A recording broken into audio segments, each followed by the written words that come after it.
My name is Dulce Witford. I'm 28 years old. For 20 years, my parents called me the slow one, while my sister Miranda collected Harvard degrees and inheritance promises. They mocked my dyslexia at dinner tables, excluded me from family decisions, and paid me a fraction of what they paid her. But on Miranda's graduation day at the Plaza Hotel, in front of 350 guests, a stranger handed me an envelope that would expose every lie my parents ever told about me. What they didn't know? Grandma had been watching. She saw everything. And she left me something that would flip the entire Witford empire upside down. The Whitfords were old money Manhattan, the kind of family whose name appeared on hospital wings and museum plaques. My father, Gerald Witford, ran Witford Properties, a commercial real estate empire my grandmother Eleanor had built from a single Brooklyn office in 1965. By 2024, the company was valued at $92 million. I was born with dyslexia, diagnosed at 7. The letters on pages would swim and rearrange themselves, turning simple sentences into puzzles that took me 3 times longer to solve than other kids. My parents' response wasn't support. It was shame.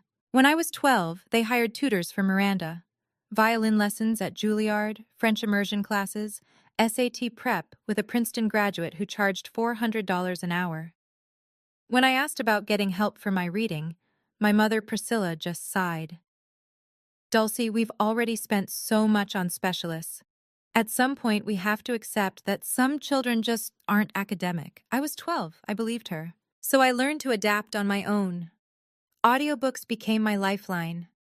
I developed a system of visual notes, diagrams, and flowcharts that helped me process information in ways traditional reading couldn't.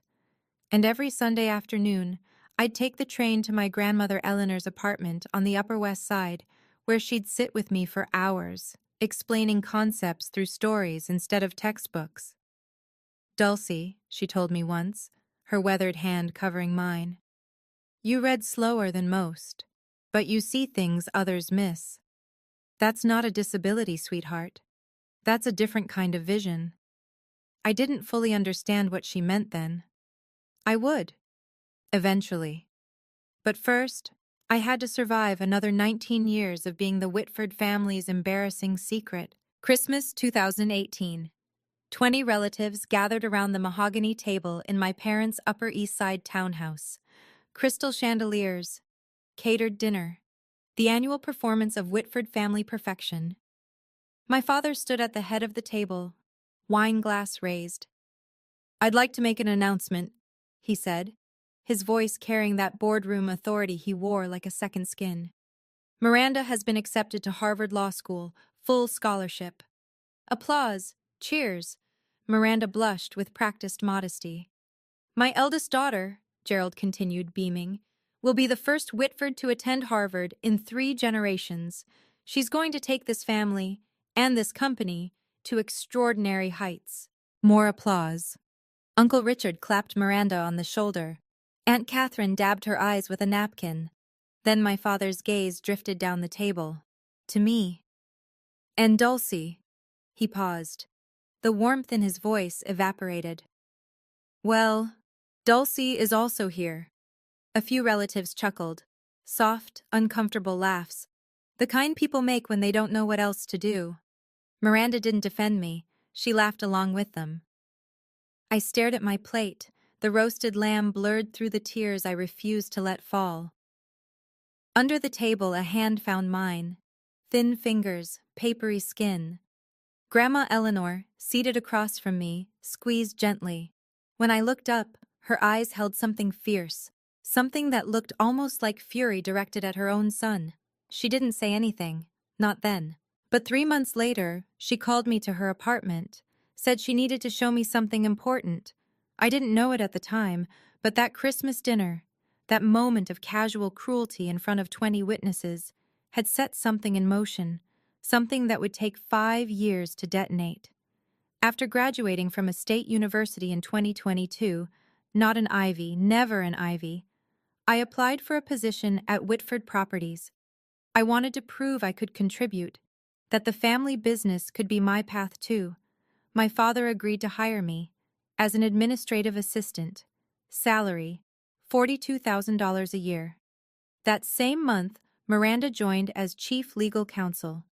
Her salary, $280,000 plus bonuses. My job consisted of photocopying documents, booking conference rooms, and fetching coffee for executives who never learned my name. I wasn't invited to a single meeting, never shown a single contract, but I watched, and I listened. I discovered something about myself during those long hours in the copy room. I could spot patterns others missed. When executives discussed deals in the hallway, I'd sketch diagrams of the relationships between parties, the flow of money, the potential conflicts. A skill I'd developed to compensate for my reading difficulties had become something else entirely. Grandma Eleanor had taught me this. During those Sunday afternoons at her apartment, she'd spread out old contracts from the company's early days and show me how to read them not word by word, but as systems, as structures. Your father reads contracts like a lawyer, she told me once in 2019, just before her health started declining. He looks for what he can exploit. You read them like an architect. You see how all the pieces connect. That same day, she'd handed me a small wooden box, mahogany, with brass hinges. Keep this safe, she'd said. Don't open it yet. When you need it, you'll know. I'd taken the box home, tucked it in my closet, and tried to forget the strange weight of her words. March 2019, Grandma Eleanor's apartment. Grandma. She was 82 then, her once vigorous frame grown thin, her silver hair wispy against the pillow of her armchair. But her eyes, those sharp, knowing eyes, hadn't dimmed at all. Sit down, Dulce. I sat across from her in the living room where I'd spent so many Sunday afternoons. The walls were covered with photographs. Eleanor breaking ground on her first Brooklyn property in 1965. Eleanor shaking hands with Mayor Koch. Eleanor accepting a Women in Business Award in 1987. Not a single photo of my father at the helm. I built Witford Properties from nothing, she said, her voice carrying decades of steel. One office, one secretary, 60 years of work. Your father. She paused, and something bitter flickered across her face. Your father inherited it. He didn't build it. He doesn't understand what it means to create something. Grandma, he judges people by their credentials, their degrees, their ability to perform in boardrooms. She leaned forward. I judge people by how they treat those who can't fight back. And you, Dulce, you're the only one in this family who knows how to be kind. She pressed the wooden box into my hands. There's something inside that might help you someday, but not yet. You're not ready yet, and neither is Gerald. Her grip tightened. When the time comes, when he shows you exactly who he is, you'll know what to do. I wanted to ask what she meant, what was inside, why she'd chosen me, but she changed the subject, started talking about the weather, her garden, the book she was reading. 18 months later, she was gone. Pancreatic cancer. I held her hand in the hospice, the only family member at her bedside. The box remained unopened in my closet. April 2024. The email arrived on a Tuesday afternoon. Subject line: Position restructuring, confidential. Dear Ms. Witford, as part of our ongoing organizational optimization, your current position will be eliminated, effective July 1st, 2024. HR will contact you regarding severance options. I read it 3 times. The letters swam, rearranged, settled back into the same devastating message. They were firing me. That evening, I stayed late, organizing files no one would ever look at. Through the thin wall separating my cubicle from my father's corner office, I heard voices, Gerald and Priscilla. Can't have her here when Miranda takes over, my father was saying. It looks bad. The CEO's sister working as a secretary. People will ask questions. What kind of questions? Why she's not in leadership, why we haven't promoted her. A pause. Why she's the way she is. My mother's response came soft, almost gentle. "We've done everything we could for her, Gerald. Some children just don't have what it takes." "Exactly. So she needs to go. We'll give her a generous severance. She can find something else, something more suited to her abilities." I pressed my palm against the wall. $42,000 a year. My studio apartment in Queens, shared with 2 roommates, cost $1,800 a month. No savings, no safety net. If I lost this job, I'd be homeless within 2 months. But the money wasn't what made my chest tight. It was the realization settling into my bones like frost. If I let them do this, if I accepted their version of who I was, I would spend the rest of my life as the family failure. Not because I'd actually failed, but because I'd never been given the chance to succeed. Miranda's graduation party was tomorrow. I wondered what other announcements my father had planned. May 15th, 2024. The Plaza Hotel. Grand Ballroom. 350 guests filled the gilded room. Business partners, investors, lawyers from white shoe firms, extended family members I barely recognized.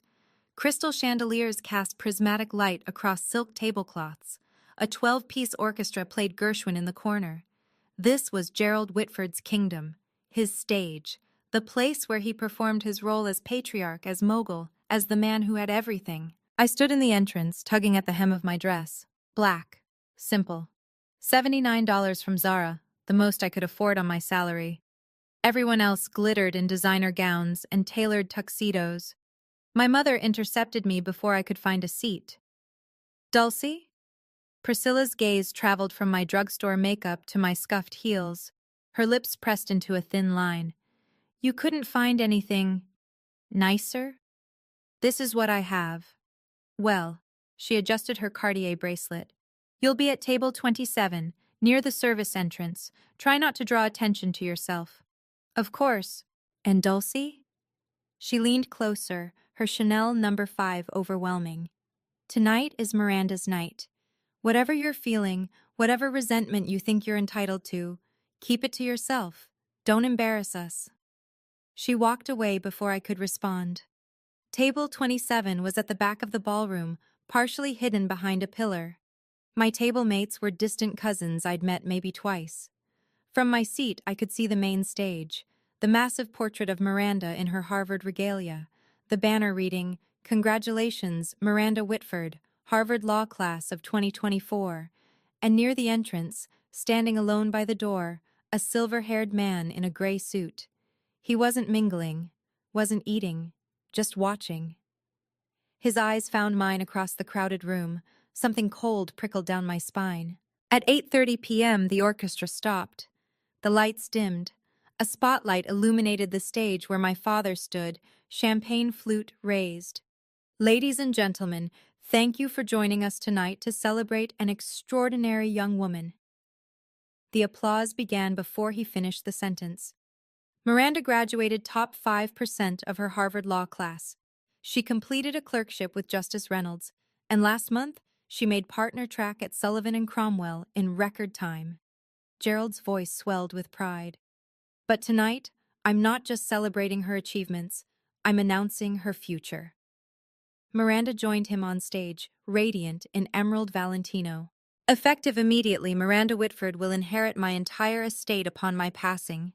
This includes our family residence at 740 Park Avenue, currently valued at $13 million, a Tesla Model S Plaid, and most importantly," he paused for effect, "the position of CEO of Witford Properties when I retire." The room erupted. Standing ovation. Camera flashes. Miranda dabbed at her eyes with performative grace. 350 people celebrating. And not one of them glanced at table 27. The cousin beside me, a woman I'd met at a funeral 8 years ago, leaned over. "Dulce, right? So what does that mean for you?" I opened my mouth, closed it. What could I say? That I'd just been formally erased from my own family? That the termination letter in my inbox was only the beginning? That every fear I'd ever had about being worthless had just been confirmed in front of everyone who mattered? The applause died down, Miranda hugged our father. Cameras clicked, and through the crowd, the silver-haired man at the door began walking toward me, slowly, deliberately, like he'd been waiting for this exact moment. The man stopped at my table.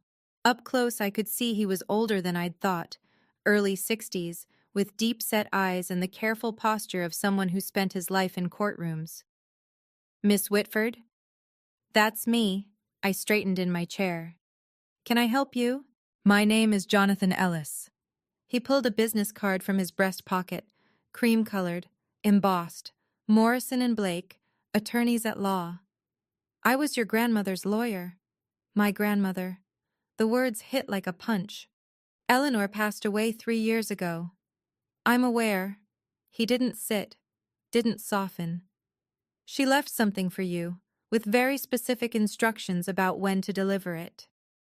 From inside his jacket, he produced a cream envelope, heavy stock, sealed with red wax bearing a notary's stamp. "What is this?" "Her will, the real one." His voice dropped. "The one your father doesn't know exists." I stared at the envelope. The notary seal read Morrison and Blake, September 12, 2019. 5 months after that Sunday afternoon in her apartment. 5 months after she'd handed me the wooden box. "I don't understand." "Your grandmother gave me explicit instructions. I was to deliver this document on the day your father publicly disinherited you." Ellis glanced toward the stage, where Gerald and Miranda were still basking in applause. "I believe that just occurred." My hands trembled as I took the envelope. "Mr. Ellis, what's in here?" For the first time, something almost like warmth flickered in his eyes. "Mrs. Eleanor told me to tell you, give this to Dulce on the day Gerald shows her exactly who he is. By then, she'll be ready." He straightened his tie. "I'll be available when you have questions. You have my card." Then he turned and walked away, disappearing into the crowd. I couldn't breathe in that ballroom. I pushed through the service entrance, found an empty hallway near the kitchen. Fluorescent lights buzzed overhead, the sounds of celebration muffled to a distant hum. My fingers shook as I broke the wax seal. Inside, 3 pages of dense legal text. A notarized signature. A date, September 12, 2019. I read slowly, carefully. The letters swam, but I forced them into focus. "I, Eleanor Margaret Whitford, being of sound mind and body, do hereby revoke all previous testamentary documents and declare this to be my last will and testament." My eyes caught on a paragraph near the middle. "To my granddaughter, Dulce Ann Whitford, I bequeath 51% of my shares in Witford Properties, LLC, currently valued at approximately $47 million, along with all voting rights associated therewith." I read it again, and again. 51%, controlling interest. The will continued. "This bequest is made with full knowledge of my son Gerald's treatment of Dulce. She has been excluded, diminished, and denied opportunity, not due to lack of ability, but due to lack of support. Dulce is not slow. Dulce was abandoned, and I will not allow her father's prejudice to continue after my death." A sob caught in my throat. Grandma had seen. She'd seen everything. Condition: to activate this bequest, Dulce must formally request an emergency board meeting within 72 hours of receiving this document. Failure to act within this window will render this will null and void, and all assets shall transfer per my 2015 testament. 72 hours.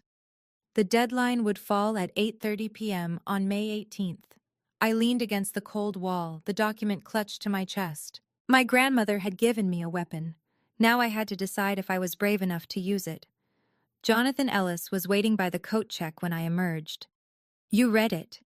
"The 72-hour clause," my voice cracked. "Why would she put that in?"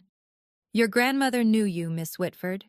He handed me a second card, this one with a personal cell number handwritten on the back. "She knew that if she gave you unlimited time, you might convince yourself not to act. The deadline isn't a punishment, it's permission. Permission? To stop waiting for your family to change their minds about you, to take what's rightfully yours. He checked his watch. The deadline is 8:30 p.m., May 18th. 3 days. If you want to proceed, you'll need to submit a formal request for an emergency board meeting. I can help you draft it. Through the ballroom doors, I could see my father still on stage, posing for photographs with Miranda. My mother circulated among guests, accepting congratulations as if she'd earned them herself. If I did this, if I invoked the will, I would destroy every relationship I had left. My parents would never forgive me. Miranda would see it as betrayal. But if I stayed silent, I would accept their verdict. I would become exactly what they'd always said I was, the failure, the slow one, the daughter who didn't matter. Miss Whitford, Ellis's voice cut through my spiral. Your grandmother believed in you. She spent the last 3 years of her life preparing for this moment.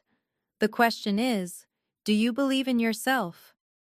I looked at the will in my hands, at the elegant signature of the woman who'd held my hand under Christmas tables and taught me to read contracts like architecture. I'll call you tomorrow, I said. We're requesting that board meeting. Ellis allowed himself a small smile. She said you would. I'm going to pause here for just a moment. If you've ever been underestimated by the people who were supposed to believe in you, if you know what it feels like to be dismissed, I want you to comment the word enough below. Let me know I'm not alone in this. And if you want to see what happened when I walked into that boardroom, keep watching, because we're just getting started. Now back to the story. That night, back in my cramped Queens apartment, I finally opened the wooden box. My roommates were asleep. The only light came from the street lamp outside my window, casting orange stripes across my bed where I sat cross-legged, the mahogany box in my lap. The brass hinges creaked as I lifted the lid. Inside, a handwritten letter on Eleanor's personal stationery, a faded document with a 1965 date stamp, and a USB drive, sleek and modern, clearly added much later. I reached for the letter first. My dearest Dulce, if you're reading this, then Jonathan has done his job, and your father has done exactly what I feared he would. I'm sorry I couldn't protect you while I was alive, but I can protect you now. The enclosed document is the original partnership agreement from 1965, when I founded Witford Properties with 2 colleagues who have long since passed. Your father has never seen it. It establishes that the founder's shares carry permanent voting rights that cannot be diluted or transferred without board approval. The USB contains something else. Something your father hoped I'd forgotten. In 2018, Gerald proposed a resolution to reduce my voting rights from 51% to 10%. His stated reason? I was too old to understand modern business. The real reason? He wanted control, and I was in his way. The board rejected his proposal by 2 votes. I was one of those votes. I never forgot what he tried to do. And I never forgave him for the way he treated you to justify it, as though diminishing you somehow proved I was unfit. Use this wisely, Dulce. Not for revenge, for justice. All my love, Grandma Eleanor. I plugged the USB into my laptop. The file was labeled, Board Meeting Minutes March 2018, PDF. My father's attempt to strip his own mother of power. Documented, time-stamped, evidence, May 16th, 9:00 a.m. Margaret Coleman answered on the second ring. Dulce Witford. Her voice carried the rasp of someone who'd smoked for decades and laughed even longer. I've been wondering when you'd call. You know who I am? Sweetheart, your grandmother and I built half of Brooklyn together in the 70s. She talked about you constantly. A pause. She also told me about the will. 3 years ago, right before she passed. I gripped my phone tighter. Then you know what I'm about to do. I know what you're considering doing. There's a difference. Margaret's tone shifted, sharper now, more businesslike. You want to request an emergency board meeting. That requires 3 board members to sign the petition. I'm one. You'll need 2 more. Can you help me find them? I can do better than that. I heard papers shuffling in the background. Gerald Whitford isn't as popular as he thinks. His management style is, let's call it autocratic. At least 4 board members have expressed concerns privately. They just need someone to go first. Hope sparked in my chest. Who? Richard Holloway. Susan Park. She corrected herself. Susan Parker. They've both been on the receiving end of Gerald's temper in closed sessions. I'll make some calls. Another pause. Dulce, I need you to understand something. This isn't going to be pleasant. Your father will fight. Your sister will fight. They'll say terrible things. They've been saying terrible things my whole life. At least now I get to respond. Margaret laughed, a warm, genuine sound. Eleanor always said you had steel under all that quiet. I'm starting to see what she meant. She cleared her throat. I'll have the petition ready by tonight. Board meeting request, May 18th, 10:00 a.m. Witford Tower, 42nd floor. Thank you, Margaret. Don't thank me yet. Thank me when you're sitting in that boardroom. May 17th. Gerald found out about the board meeting at 4:00 p.m. I know this because Miranda called me 45 minutes later, her voice tight with controlled fury. What did you do? I was sitting in my cubicle at Witford Properties, pretending to organize files. I don't know what you're talking about. Dad just got a notice from the board secretary. Emergency meeting tomorrow, requested by Margaret, Coleman, and 2 other directors. A pause, sharp as broken glass. Margaret Coleman hasn't requested anything in 15 years. What did you do? Maybe she has concerns about company management. Don't play games with me, Dulce. Miranda's composure cracked. If you're trying to embarrass us, trying to make some kind of scene, I'm just doing my job, Miranda. Same as always. She hung up without saying goodbye. 20 minutes later, Gerald stormed past my cubicle on his way to his office. He didn't look at me, didn't acknowledge I existed, just slammed his door hard enough to rattle the windows. Through the wall, I heard him on the phone. Ridiculous waste of time. Margaret's probably going senile. We'll address her concerns and move on. No, I'm not worried. Dulce? My God, Miranda, she can barely read a spreadsheet. She's not a threat to anyone. I smiled. For the first time in 28 years, being underestimated felt like an advantage. That night, in my apartment, I prepared. Printed 3 copies of the will. Downloaded the 2018 board minutes onto my phone as backup. Wrote a brief statement. Not an accusation, just a presentation of facts. Jonathan Ellis confirmed he'd attend as the authenticating attorney. Margaret texted at 11 p.m. Petition filed. See you tomorrow. Your grandmother would be proud. I barely slept. But for once, it wasn't anxiety keeping me awake. It was anticipation. May 18th, 2024, 9:45 a.m., Whitford Tower. The elevator opened onto the 42nd floor, floor-to-ceiling windows, Italian marble, the kind of corporate opulence designed to intimidate.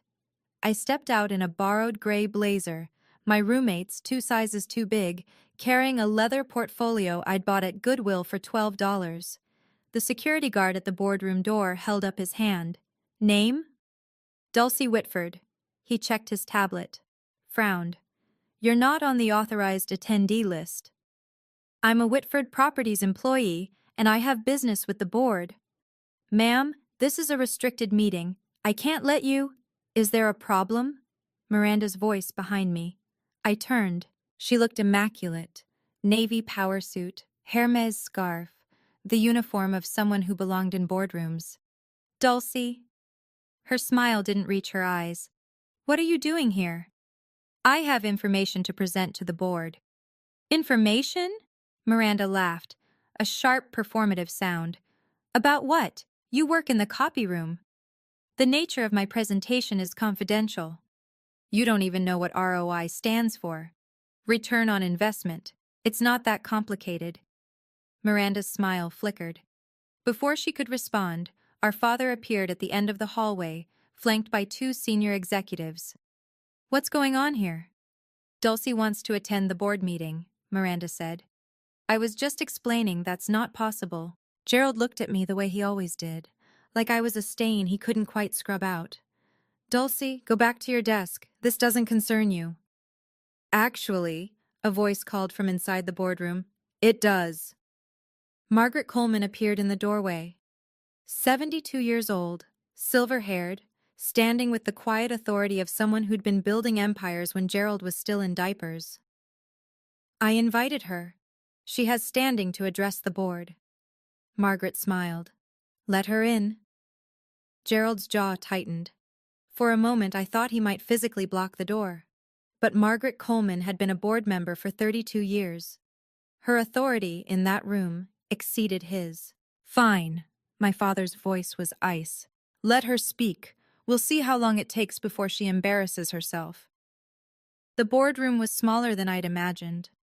An oval table of polished walnut, 12 leather chairs, portraits of past executives on the walls, including, I noticed, my grandmother Eleanor, her painted eyes seeming to watch from above the fireplace. 12 board members took their seats. Gerald at the head, Miranda to his right, not officially a board member yet, but positioned as heir apparent. I was directed to a chair at the far end, the children's table of corporate governance. In the corner, Jonathan Ellis sat with his briefcase. He caught my eye, nodded once. Robert Hartley, the board chairman, a distinguished man in his mid-60s who'd known my grandmother for decades, called the meeting to order. This emergency session was requested by Margaret Coleman, Richard Holloway, and Susan Parker. Margaret, you have the floor.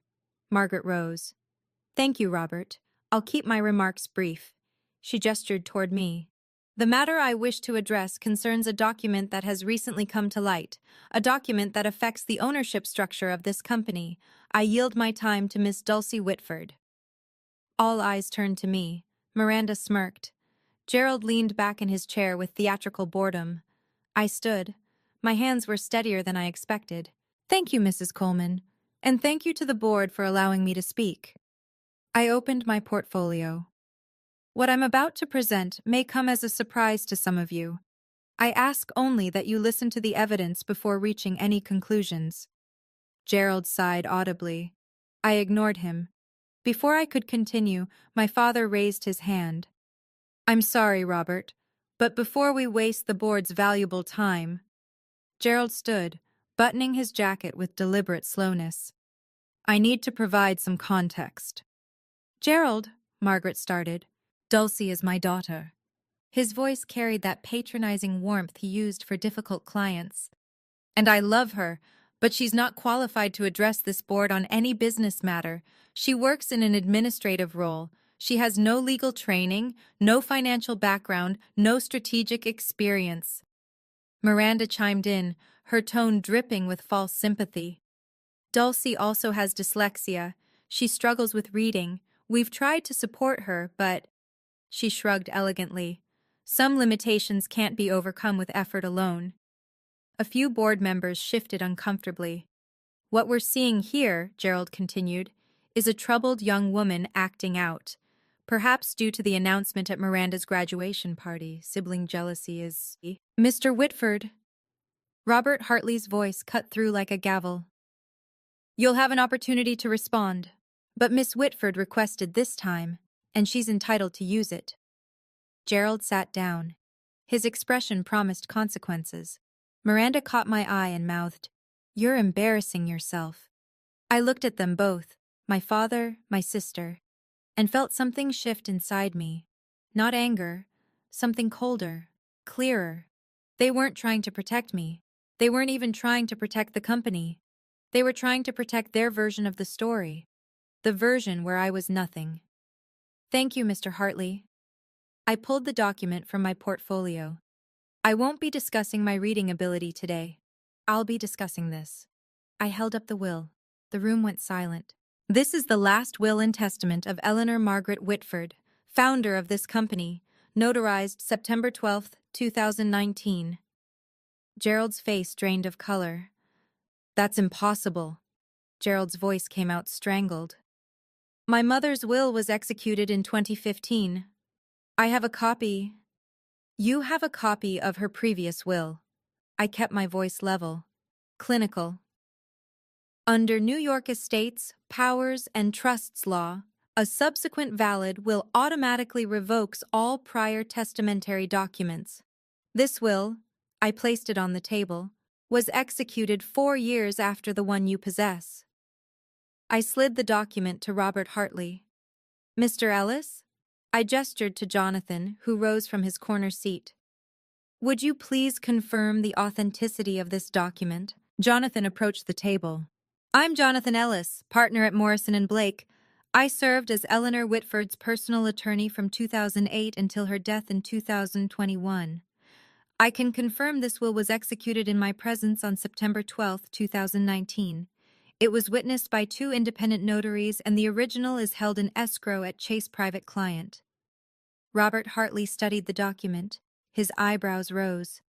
This will bequeaths 51% of Witford Properties shares to... He looked up at me. To you, Miss Whitford. Murmurs rippled around the table. That's a forgery, Miranda said, but her voice had lost its confidence. It's not. Jonathan's response was immediate. And I'd advise you against making accusations of fraud without evidence, Ms. Whitford. Morrison & Blake's reputation speaks for itself. Gerald slammed his palm on the table. This is absurd. My mother was ill. She was being manipulated. Manipulated? I pulled out my phone. Perhaps you'd like to explain this then. I pressed play on the 2018 board meeting audio. My father's voice filled the room. Eleanor is 81 years old. She doesn't understand modern business. I moved to reduce her voting rights to 10%. The recording ended. The silence that followed was absolute. That recording? Gerald's face had turned a mottled purple. That was a private board discussion, which Eleanor attended. I kept my voice steady. She recorded it, as was her right as a shareholder. Robert Hartley set down the will. His expression had shifted from neutral to something harder. Miss Whitford, would you read the relevant passage aloud? For the record. I nodded, took a breath. To my granddaughter, Dulce Ann Witford, I bequeath 51% of my shares in Witford Properties, LLC, along with all voting rights associated therewith. I paused, letting the words settle. This bequest is made with full knowledge of my son Gerald's treatment of Dulce. She has been excluded, diminished, and denied opportunity, not due to lack of ability, but due to lack of support. Miranda made a choking sound. Dulce is not slow. Dulce was abandoned, and I will not allow her father's prejudice to continue after my death. I looked directly at my father. Gerald has confused credentials with character, degrees with worth. He tried to strip me of my voting rights because I saw through him. He marginalized Dulce because she reminded him of the kind of person he refuses to be. Gerald said nothing. His hands, I noticed, were trembling. The will concludes, I built this company from nothing. I choose who carries it forward. I choose Dulce. Robert Hartley removed his reading glasses. Jonathan, you can confirm this document is legally binding? I can. The 2015 will is superseded. As of this moment, Dulce Whitford is the majority shareholder of Witford Properties. Margaret Coleman smiled quietly. Richard Holloway and Susan Parker exchanged glances, and for the first time in my life, I watched my father look at me with something other than dismissal. It was fear. This doesn't prove anything, Miranda said, but her voice had turned brittle. Even if the will is valid, which we'll contest, Dulce has no business experience. She can't run a company. I'm not asking to run the company. I address the full board now. I'm asking you to examine the facts. I pulled the 2018 board minutes from my portfolio. March 14, 2018. Gerald Whitford proposed Resolution 2018-07 to reduce Eleanor Whitford's voting shares from 51% to 10%. His stated rationale, I found the passage. The founder is no longer capable of understanding modern business operations. That was taken out of context, Gerald said. The resolution failed by 2 votes, Eleanor's vote and Margaret Coleman's. I looked at Margaret. Is that accurate? Margaret nodded slowly. It is. Eleanor called me that night. She was devastated. Not because of the resolution, she knew it would fail, but because her own son had tried to take everything she'd built. This is ancient history, Gerald started. It's evidence. I cut him off. Evidence that my grandmother wasn't suffering from diminished capacity when she wrote that 2019 will. She was protecting herself from her own son, and she was protecting me. Robert Hartley looked around the table. Does anyone else have documentation contradicting what's been presented? Silence. Gerald? My father's jaw worked. No words came. Miranda? My sister stared at the table. Her perfect composure had cracked entirely. Richard Holloway spoke for the first time. Robert, I think we need to recess and have legal counsel review these documents.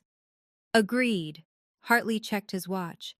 We'll reconvene in 15 minutes. Jonathan, please remain available. The board members rose. Conversations broke out in hushed tones. Gerald didn't move. He sat frozen, staring at his mother's portrait on the wall. I wondered if he could feel her watching. 15 minutes stretched into 45. The board's legal counsel, a thin man named Patterson, whom I'd never met, spent the entire time on his phone with Morrison and Blake, Chase private client, and the New York State Court's records office. I sat alone at the end of the table. Jonathan Ellis brought me a glass of water. Margaret Coleman patted my shoulder as she passed. Gerald and Miranda huddled in the corner, their whispered argument growing increasingly heated. Finally, Patterson returned to the table and whispered in Robert Hartley's ear. Hartley's expression flickered, surprise, then resignation. Please take your seats. The board members filed back to their chairs. The tension in the room had crystallized into something brittle. Our legal counsel has confirmed the following, Hartley read from his notes. The will presented by Miss Witford is valid under New York state law. It supersedes all previous testamentary documents. Effective immediately, Dulce Witford holds 51% of Witford Properties shares. Someone inhaled sharply. Additionally, Hartley continued, as majority shareholder, Miss Witford has the right to propose motions to the board, including matters pertaining to executive leadership. He looked at me. Miss Witford, do you have any motions you wish to bring forward? I stood. My heart was pounding, but my voice held steady. I have one motion. Gerald rose from his seat. Robert, this is... Sit down, Gerald. Hartley's voice carried unexpected steel. Miss Witford has the floor. Gerald sat. His face had gone gray. I looked around the table at 12 people who, until an hour ago, had never considered me capable of anything. Now they waited for my decision. The power to destroy my father's career was in my hands. I thought about what my grandmother would want, and I made my choice. I'm not proposing to remove Gerald Witford as CEO. The tension in the room shifted. Miranda's head snapped up. Even Margaret looked surprised. What I am proposing, I continued, is a vote of confidence. The board will decide whether Gerald Witford retains their confidence as CEO of Witford Properties. If the majority votes no confidence, he resigns. If the majority votes confidence, I will not interfere with operational leadership during my tenure as majority shareholder. This is absurd, Miranda stood. You're turning this into a spectacle, a revenge fantasy. No, I met her eyes. This is corporate governance. The same process that exists in every well-run company. The same process Grandma Eleanor established in our bylaws 40 years ago. I paused. If Dad has the board's confidence, he has nothing to worry about. Robert Hartley studied me for a long moment. Something like respect flickered in his expression. Is there a second for this motion? Seconded. Margaret Coleman didn't hesitate. Then we'll vote. All those expressing confidence in Gerald Witford as CEO, raise your hands. 4 hands went up. Gerald's allies. People who owed their board seats to his recommendations. All those expressing no confidence. 7 hands rose. Robert Hartley counted twice. Then he set down his pen. The motion carries, 7-4, with 1 abstention. He turned to Gerald. Mr. Whitford, the board has voted no confidence. Per section 14.3 of our bylaws, you have 30 days to tender your resignation. Gerald said nothing. He stood, looked at me, really looked at me. For what might have been the first time in my life, I expected rage, hatred, threats. What I saw was worse. Recognition, the understanding that he'd underestimated me so completely that he'd lost everything. He walked out without a word. I know what some of you are thinking right now. Why didn't she just fire him? Why give him the chance to keep his job? Because revenge isn't justice. Because destroying someone doesn't undo what they did to you. And because my grandmother didn't raise me to be cruel, she raised me to be fair. If that resonates with you, hit like, hit subscribe, turn on notifications, because the story isn't over, not even close. Now, back to what happened after that boardroom cleared. Gerald caught me in the private corridor outside the boardroom. Priscilla was with him. Someone must have called her during the recess. Her face was tear-streaked, mascara bleeding down her cheeks. You. Gerald's voice was barely controlled. You ungrateful, scheming. Gerald. Priscilla put a hand on his arm. Not here. Not here? She just destroyed our family in front of 12 people. I stood my ground. I didn't destroy anything. I told the truth. The truth? Gerald laughed bitterly. Your grandmother was manipulated. That lawyer Ellis, he must have... Grandma Eleanor wrote that will 5 months after you tried to strip her of power, because she saw exactly who you are. My voice didn't waver. You didn't lose because I betrayed you. You lost because you betrayed her. Priscilla stepped forward.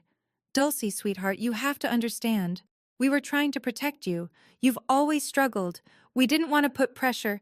You didn't protect me. You erased me. 28 years of silence crystallized into words. Every Christmas dinner, every family photo, every conversation where you talked about Miranda's achievements and pretended I didn't exist. That wasn't protection. That was abandonment. That's not fair. You're right. It wasn't fair. I met my mother's eyes. I spent my whole life trying to prove I was worthy of this family. I'm done proving. The documents speak for themselves. Gerald grabbed my arm. This isn't over. We'll contest that will. I pulled free. You'll lose. And you know it, because Grandma Eleanor planned for every contingency, including this one. I walked toward the elevator. Behind me, I heard my mother's voice. Dulce, wait. I didn't wait. For the first time in my life, I didn't need their permission to leave. The elevator doors closed on my parents' faces. I leaned against the brushed steel wall, finally allowing myself to breathe. The adrenaline that had carried me through the past 2 hours began to ebb, leaving something unexpected in its wake. Not triumph, not satisfaction, grief. I'd just severed 28 years of hoping things would change, of believing that if I was patient enough, quiet enough, good enough, my parents would eventually see me, love me the way they loved Miranda. That hope was dead now. I'd killed it myself. The elevator descended 42 floors. By the time it reached the lobby, I'd wiped my eyes and straightened my borrowed blazer. Jonathan Ellis was waiting by the security desk. That was... He searched for the word. Remarkable. It was necessary. Your grandmother would agree. He fell into step beside me as I walked toward the exit. What happens now? Now I go home, sleep, try to figure out what my life looks like without the family I thought I had. And the company? I don't want to be CEO. I never did. We stopped at the revolving doors. I just want the company my grandmother built to be run by people who actually care about it. Not people who see it as their personal inheritance. Ellis nodded slowly. The board will want to meet with you, discuss transition plans, your role going forward. I know, but not today. I pushed through the door, felt the Manhattan sunlight hit my face. Today, I just need to be Dulce Witford, not a shareholder, not a victim, not a symbol. And tomorrow? I looked back at Whitford Tower, 42 stories of glass and steel bearing my family's name. Tomorrow, I start building something new. May 19th, 2024. Gerald Whitford signed his resignation letter at 4:00 p.m. I wasn't there. I learned about it through an email from Robert Hartley. Miss Whitford, your father has tendered his resignation effective June 15th, 2024. The board has appointed me as interim CEO while we conduct a search for permanent leadership. Additionally, the board has voted to offer you a formal position, strategic advisor to the board. This role would allow you to participate in major decisions while you determine your long-term relationship with the company. Please let me know your thoughts. Regards, Robert Hartley. I read the email 3 times, habit, and then forwarded it to Jonathan Ellis for review. His response came within an hour. Fair offer, no hidden strings. Congratulations, Dulce. That evening, an all-staff email went out to the Witford Properties team. Effective June 15th, Gerald Whitford will step down as CEO. Robert Hartley will serve as interim CEO. Additionally, the board welcomes Dulce Witford as a strategic advisor in her capacity as majority shareholder. We thank Gerald for his years of service and wish him well in future endeavors. My phone buzzed with messages. Colleagues I'd worked beside for 2 years, people who'd never learned my name, suddenly wanted to have coffee, to reconnect, to catch up. I ignored most of them. But one message stood out. From Patricia Morales, an executive assistant who'd started at the company in 1987, who'd worked directly with my grandmother. Dulce, Eleanor used to talk about you constantly. She said you saw things others missed. I never understood what she meant until today. Welcome to the boardroom. She'd be so proud. I saved that message. Some validation doesn't come from family. Sometimes that's better. 1 week later, the story went public. New York Business Journal. Witford Properties. Shakeup. Founder's granddaughter takes control after secret will surfaces. The article didn't name me directly. Corporate privacy laws prevented that, but anyone in Manhattan real estate circles knew exactly who it was about. In a dramatic turn of events, the heir apparent to the Witford Properties empire has been displaced by a previously unknown family member. Sources close to the board describe the transition as long overdue and cite concerns about the former CEO's management style. Gerald and Priscilla canceled their appearance at the Metropolitan Museum Gala. Health reasons, according to their publicist. 3 investment partners requested meetings with me personally, not with my father, not with the board, but with me. 2 of them, after an hour-long conversation each, confirmed they'd continue their relationship with Witford Properties. We've had concerns about Gerald's leadership for years, one admitted. Your grandmother built something special. It's good to see her vision protected. The social fallout rippled outward. Friends of my parents suddenly remembered previous engagements. Invitations to charity events dried up. The Whitford name, which had once opened every door on the Upper East Side, now carried an asterisk. I didn't celebrate their humiliation, but I didn't mourn it either. Margaret Coleman called me on Saturday morning. How are you holding up? I don't know yet. Ask me in 6 months. Fair enough. A pause. Eleanor would have handled it exactly the same way, you know. The vote of confidence instead of termination, giving him a chance he didn't deserve. She laughed softly. She always said mercy was the ultimate power move. I thought about that for a long time after we hung up. Mercy wasn't weakness. Mercy was choice. And for the first time, the choice had been mine. June 8th, 2024. 3 weeks after the board meeting. My phone rang at 2:00 p.m. Dulce? My mother's voice sounded smaller than I'd ever heard it. Can we talk? Just us? I agreed to meet her at a coffee shop in Midtown. Neutral territory. No chance of Gerald appearing with lawyers. Priscilla was already there when I arrived. She looked older somehow. The careful makeup couldn't hide the exhaustion beneath. Thank you for coming. She wrapped her hands around a cup she hadn't touched. I know I don't deserve it. What do you want, Mom? To apologize. The word came out cracked. For everything. For the way we treated you, for the things we said, for the things we didn't say. Are you apologizing because you're sorry, or because everything changed? She flinched. The question hung between us like smoke. Both, she finally admitted. I'm ashamed to say it, but both. Her eyes welled. I was so focused on Miranda's success, on maintaining appearances. I told myself we were protecting you from expectations you couldn't meet. But that was a lie I told myself, so I wouldn't have to feel guilty. You let Dad call me worthless in front of family, in front of business partners. You never defended me, not once. I know. A tear slipped down her cheek. I know, and I can never undo it. But Dulce, I don't want to lose you entirely. I don't know if that's even possible anymore, but I had to try. I looked at this woman who'd been my mother for 28 years, who'd braided my hair as a child and forgotten my birthday as an adult. I can't pretend the last 20 years didn't happen, I said slowly, but I'm willing to try building something new, something honest. She nodded, unable to speak. It wasn't forgiveness, but it was a start. August 2024, 2 months later. Miranda called while I was walking through Central Park. I almost didn't answer.